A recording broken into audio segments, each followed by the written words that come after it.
الأعزاء، السلام عليكم ورحمة الله تعالى وبركاته. في هذه الحصة غادي نشوفوا التمرين 4 اللي ليه 6 ديال النقاط فوالا ديال ليكزامان اللي بديناه. درنا ليكزارسيس 1 2 3 et maintenant 4. هاد ليكزارسيس 4 يتعلق ب la fonction linéaire et la fonction affine et puis la translation. دونك إلا بغيتو تسكريميو هذا ليكزارسيس فوالا هاني كبرتو هنايا. Alors هنا soit j'ai la fonction linéaire définie par la formule gx égale 5 car x. Premièrement, calculer g de 4. Deuxièmement, conserver D, la droite D, la représentation graphique de G dans un repère orthonormé OIJ. Alors, troisième question, soit f la fonction affine telle que f de 4 égale 5 et f de 2 égale 1. Petit a, conserver le delta, la droite delta, la représentation graphique de f dans le même repère OIJ. B, calculer fx en fonction de x avec x un réel. Quatrièmement, déterminer les images de la droite D et de la droite delta par la translation de vecteur AO avec A égale 4, 5. Les coordonnées de A sont 4 et 5. Je commence. D'abord, on va répondre à la première question. Première question, on a Gx égale 3, 1, 5 quarts de x. Calculons G2, 4. Alors, G2, 4 égale, j'ai remplacé ici x par 4, je dois la remplacer aussi ici par 4. 5 quarts fois x qui est 4. Je simplifie 4 par 4 ou bien on fait 20 divisé par 4, c'est 5 égale à 5. Voilà l'image de 4 par la fonction linéaire g. Deuxièmement, conserver D, la représentation graphique de G dans le repère orthonormé OIJ. Donc voilà, j'ai conservé un repère OIJ. Voilà I et voilà J. Ils ont l'abscisse c'est 1 et l'ordonnée c'est 1 aussi. Donc, pour conserver D, la représentation graphique de D, on va utiliser le point G de 4. G de 4 égale à 5. Donc, 4 a pour image 5. Donc, voilà 4 et là, voilà 5. Donc, je vais conserver ce point. Donc, la droite D passe par l'origine O. Donc, quand on a une fonction linéaire, elle passe toujours par le point O. L'origine du repère. Et on cherche un autre point. L'autre point, c'est 4, 5. Voilà, parce que l'image de 4, c'est 5. Maintenant, je trace cette droite. Voilà cette droite.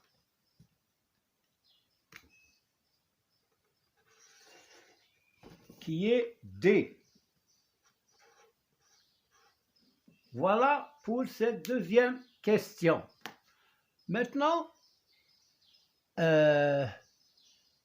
troisième question, soit f une fonction affine telle que f de 4 égale 5 et f de 2 égale 1. F de 4, ça, deuxièmement, voir le diagramme,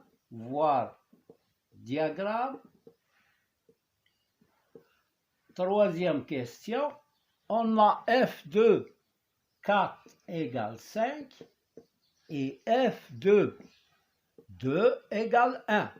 On veut conserver la droite delta. Delta, elle passe par quel point? Elle passe par les points, par exemple, le point de coordonnées 4, 5 et le point de 1. On va construire ces deux points. On peut les appeler, mais on laisse ça comme ça, 4, 5. 4, 5, c'est le point déjà construit par ce point. Et le point de 1. Donc, 2, 1. Voilà le point. 2, 1, 2 et 1 ici. Donc, je construis ce point que je vais appeler par exemple B. Alors, je trace A, B. Pourquoi? Là, je vais l'appeler A. Pourquoi? Dans la dernière question, on a donné le point A de coordonnées 4, 5. 4, 5, donc c'est A. Bon, je vais construire la droite AB.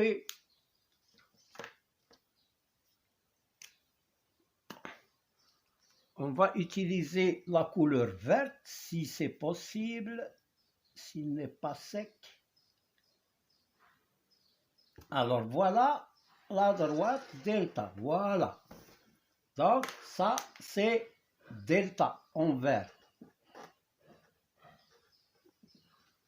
Alors les deux droites se coupent au point A parce que A est commun entre les deux droites. Alors, maintenant, on a dit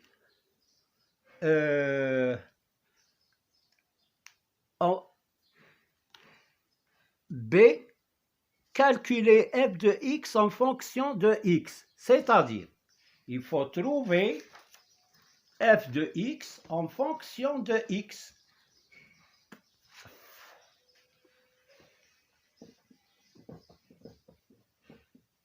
Alors, f de x, alors, troisième question, C à B.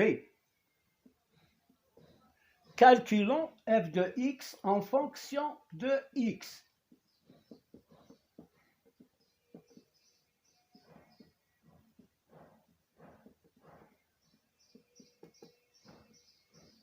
Comme par exemple, tout à l'heure, g de x égale 5 quart x, là, g de x, elle est en fonction de x. Maintenant, si je trouve par exemple fx égale 3x moins 7, là, fx est aussi en fonction de x. Là, c'est une fonction affine et là, c'est une fonction linéaire. La fonction linéaire s'écrit sous la forme gx égale ax et là, fx s'écrit sous la forme de ax plus b. Donc voilà pour la fonction affine. Maintenant nous avons f de 4 égale 5 et f de 2 égale 1. Donc puisque fx s'écrit, f est une fonction affine, puisque on va nommer la fonction, puisque fx, f est une fonction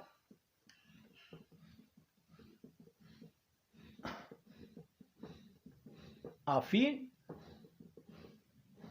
alors elle s'écrit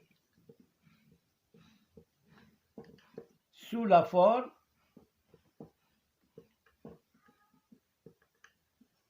fx égale ax plus b. Voilà comment on fait. Bon, pour simplifier, on commence direct, soit fx égale ax plus b. Soit fx égale ax plus b.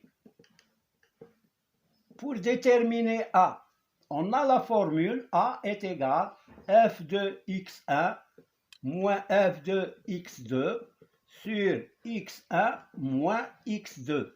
Là, ici, on va prendre x1, c'est 4, et x2, c'est 2. Donc, on va écrire a égale, sans écrire la formule, ça fait rien, f de 4 moins f de 2 sur 4 moins 2 égale f de 4, c'est 5, moins f de 2, c'est 1, sur 4 moins 2, c'est 2, égale 5 moins 1, c'est 4, sur 2 égale à 2. Donc, f de x s'écrit 2x plus b. Alors maintenant, il faut déterminer b. Comment on fait pour déterminer b? On va utiliser l'une des deux données, soit f de 4 égale 5 ou f de 2 égale 1. On va utiliser f de 2, par exemple, égale 1. La f de 2, on va la calculer ici, puisqu'on connaît le coefficient 2. Donc, f de 2 égale 2 fois 2 plus b égale à 1. Donc, 4 plus b égale à 1. D'où b égale à 1 moins 4. b égale à moins 3. Donc, f de x égale, f de x égale 2x moins 3. On peut utiliser la première donnée, f de 4 égale 5 ici, pour déterminer, par exemple, à ce niveau-là, on peut utiliser f de 4 égale 5. Donc, on a f de x égale 2x plus b, et puisque f de 4 égale à 5, je remplace f de 4 ici. Je calcule f de 4 égale 2 fois 4 plus b égale à 5. Donc 8 plus b égale à 5.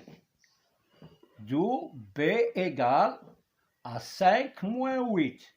b égale à moins 3. Donc fx égale 2x moins 3 comme ici. Donc on trouve la même chose. Voilà pour cette question. Maintenant la question suivante. Alors la question suivante, on va se baser sur le diagramme, c'est-à-dire sur la représentation graphique. On a dit, voilà la question, déterminer les images de D et delta par la translation de vecteur AO, avec A égale 4, 5. Alors, là, on a dit déterminer, d'abord on va déterminer l'image de D. On a l'image de A,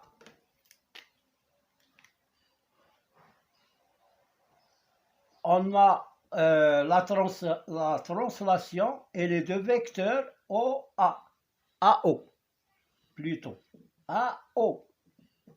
Donc, on a l'image de A, c'est O. L'image de A, c'est O. Toujours quand on a une translation de vecteur, par exemple AB, alors l'image de A, c'est B par la translation T, parce que AB est égal à AB.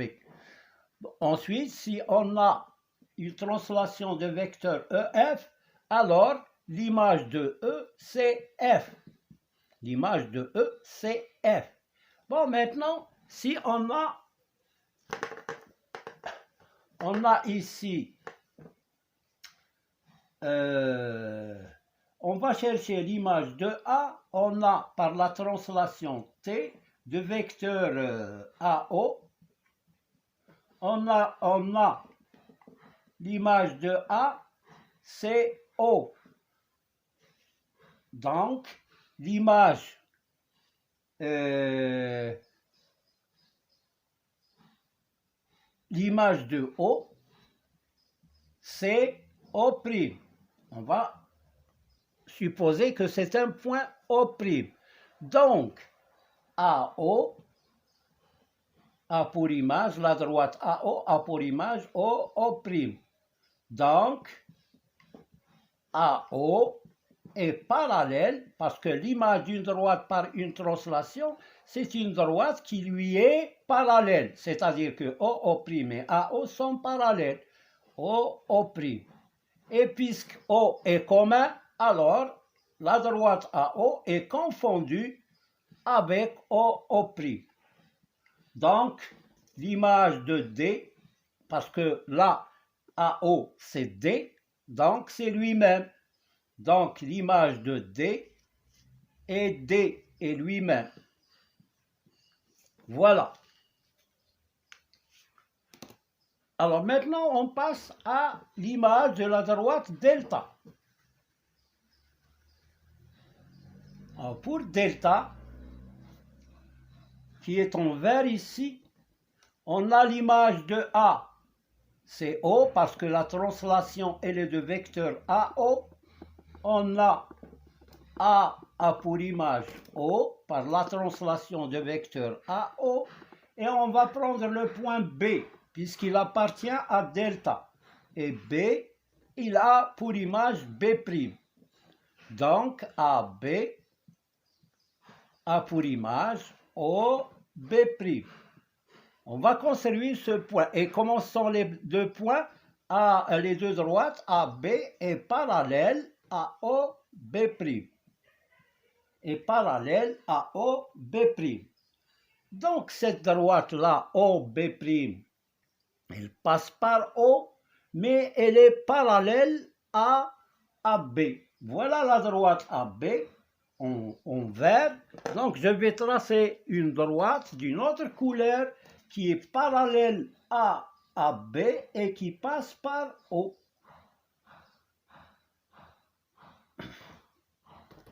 Donc OB', là, il est parallèle à AB. Voilà AB.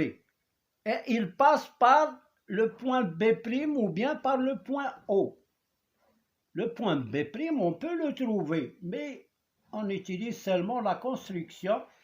Voilà. Donc voilà l'image de delta. On va l'appeler delta prime.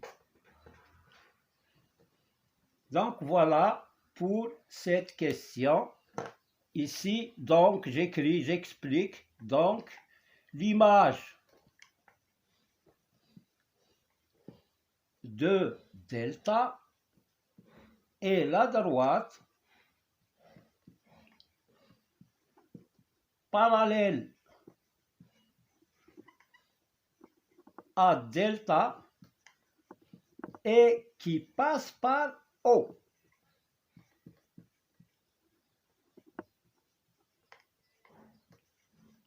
Voilà, donc il faut se rappeler de la propriété qui dit l'image d'une droite par une translation est une droite qui lui est parallèle. Donc voilà pour cet exercice. Merci de votre attention. À la prochaine vidéo, Inch'Allah. Je viens de faire 17 minutes dans cette vidéo.